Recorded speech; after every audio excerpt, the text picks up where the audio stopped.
History remembers only a few rulers who fell so deep into corruption that their very names became symbols of madness. Among them, one man stands above all: Gaius Julius Caesar Augustus Germanicus, known forever as Caligula. Born in wealth, raised among heroes, and celebrated as the darling of the legions, Caligula's rise was painted in gold, and his fall in ruin. What began as the reign of a promising young ruler turned into one of the darkest chapters in Rome's story.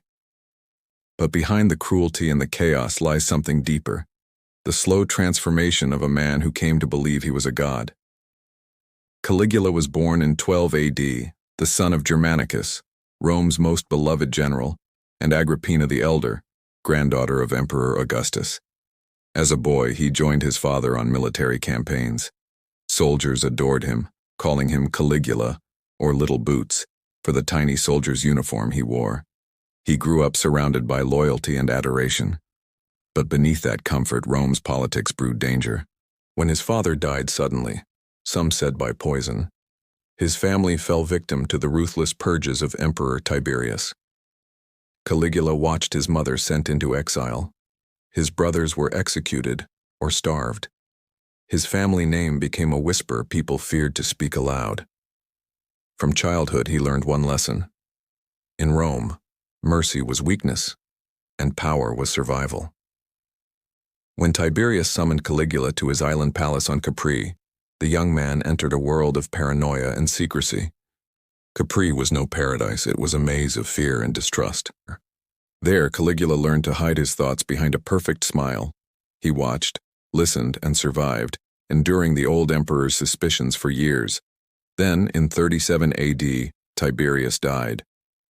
Rome erupted in celebration. The Senate hailed Caligula as a savior, young, charming, and full of promise. He was seen as the dawn of a new golden age. But gold, when melted, shows what lies beneath. And under Caligula's charm lay a soul burned by fear, grief, and a hunger for control. At first, his rule seemed just. He rewarded soldiers, honored Rome's traditions, and won the people's love. But 6 months into his reign, something changed. Caligula fell gravely ill, and when he recovered, Rome sensed a shadow had fallen across his mind. The kind emperor was gone. In his place stood a ruler who saw himself as divine, above all law, beyond all limits. He began to appear in public dressed as the gods, Jupiter, Apollo, even Venus, declaring that he was the living embodiment of Rome's divinity. Temples were renamed in his honor. Senators were forced to bow before him as they would before the gods. It was no longer government, it was worship, and with that belief came his descent into a system where fear became his crown and humiliation, his weapon. Caligula learned that fear ruled more effectively than kindness. He turned his palace into a stage, a living performance of power. He invited Rome's elite to grand banquets not to honor them but to test their loyalty. Every laugh, every glance, every silence could be used against them. One misplaced word could mean the end of a career, or worse. The empire's greatest families learned to smile while trembling. Their wealth, their honor, even their lives all depended on his mood. Caligula called it divine justice. But in truth, it was entertainment born from fear. He had discovered what every tyrant eventually learns: that absolute power creates absolute isolation. Rome's faith was the foundation of its empire, a web of gods, temples, and rituals that bound its people together. But Caligula twisted that faith into a mirror of his own ego. He ordered statues of Rome's gods to be remade in his likeness. Even the statue of Jupiter, the king of gods, was reshaped with Caligula's face. Priests were commanded to make offerings to him. Altars once used for worship were rededicated in his name. To the Romans, this was unthinkable, but to Caligula, it was proof that he had surpassed mortality itself. Even the sacred Vestal Virgins, the priestesses who symbolized purity and devotion, were forced to appear at ceremonies he held for his own glorification. His message was clear: nothing is sacred but my will. In his eyes, Rome no longer needed its gods. It only needed him. To the Romans, the public games were a symbol of honor and heroism. But under Caligula, they became a test of obedience. He hosted endless spectacles, not to celebrate bravery, but to remind people that their lives were in his hands. If the crowd grew restless, he would order more displays of violence, turning the games into chaotic scenes of cruelty and control.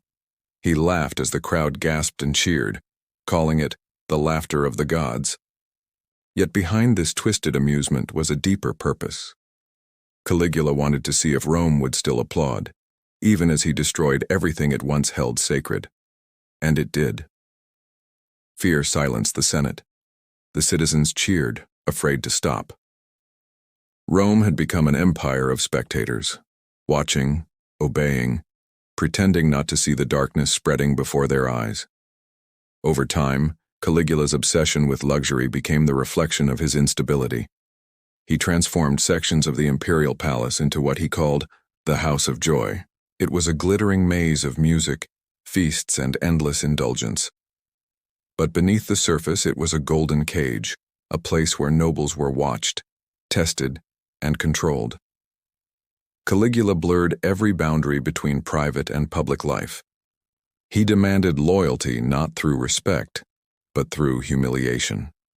He would call Rome his family, but his family lived in fear.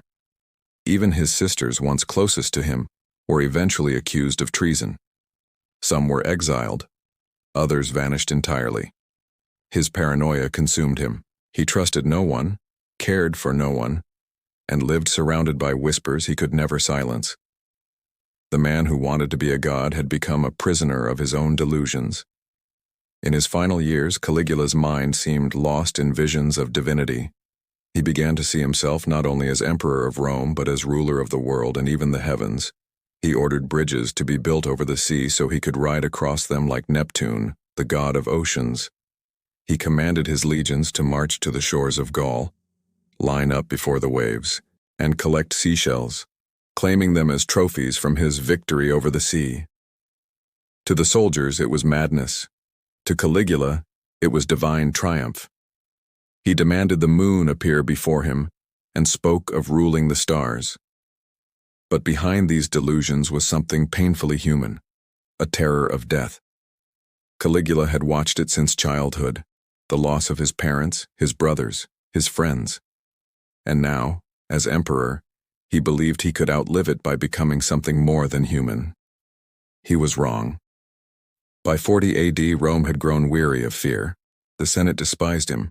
The army mocked him behind closed doors. Even the gods he claimed to command were silent.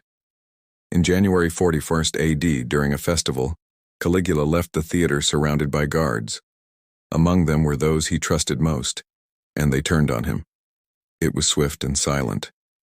The emperor, who had called himself immortal, fell to the marble floor of his palace, mortal after all. Rome did not mourn. It was as if a long, feverish nightmare had finally ended. Caligula's reign lasted less than 4 years, yet his name has echoed through centuries as a warning of what happens when power loses all restraint. He blurred the line between God and man, turning faith into flattery, justice into performance, and love into fear. Perhaps Caligula was not born a monster. Perhaps he was shaped by the same empire that destroyed his family, an empire that demanded gods but created only mortals too fragile to bear its weight. Caligula became Rome's reflection, the image of its ambition, greed, and self-worship. In the ruins of his palace, inscriptions still call him divine. For a moment in history, millions truly believed it. That is the most chilling truth, that madness can disguise itself as divinity, and cruelty can parade as order.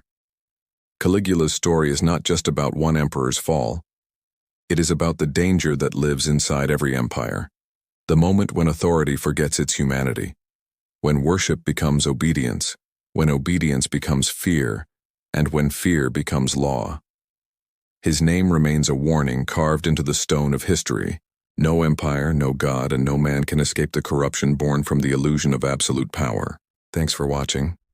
If you found this story fascinating, please like, subscribe, and hit the notification bell so you don't miss our next dive into history's darkest chapters.